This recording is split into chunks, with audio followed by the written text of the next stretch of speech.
The topics included involve photorespiration, the Calvin cycle, cyclic and non-cyclic photophosphorylation, and the theory of endosymbiosis. First, we'll talk about the theory of endosymbiosis, which states that the mitochondria and chloroplast developed from symbiotic bacteria, such as cyanobacteria. It also states that the eukaryotic cells came from prokaryotic organisms. To start, we will talk about the Calvin cycle, which is the process which produces PGAL, a 3-carbon sugar. Carbon fixation occurs, which adds an inorganic carbon to an organic molecule. Carbon fixation is one of the processes that is part of the light-independent reactions. The Calvin cycle occurs in the stroma, and CO2 combines with RuBP, a 5-carbon molecule, to produce 2 3-carbon molecules. It is catalyzed by the enzyme Rubisco. The Calvin cycle uses very large amounts of ATP.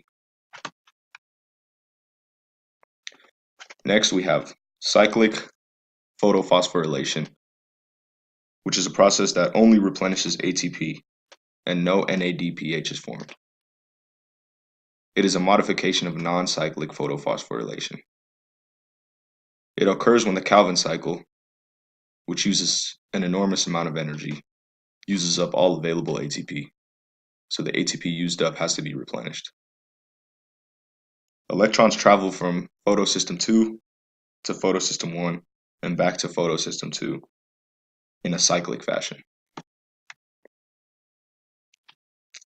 Next, we have non-cyclic photophosphorylation, which is the main part of light-dependent reactions. This is where ATP is produced and NADPH2 is formed. This process begins at Photosystem II and continues on to Photosystem I. Electrons are supplied by photolysis, enter 2 electron transport chains, and ATP and NADPH are formed. Chemiosmosis powers the production of ATP. NADP bonds to the hydrogen that is diffused through the ATP synthase channel across the thylakoid membrane.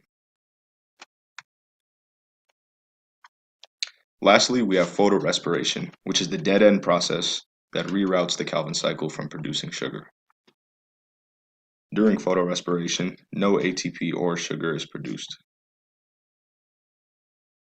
This occurs when Rubisco from the Calvin cycle binds to oxygen instead of carbon dioxide, because Rubisco has a greater affinity for oxygen than for carbon dioxide.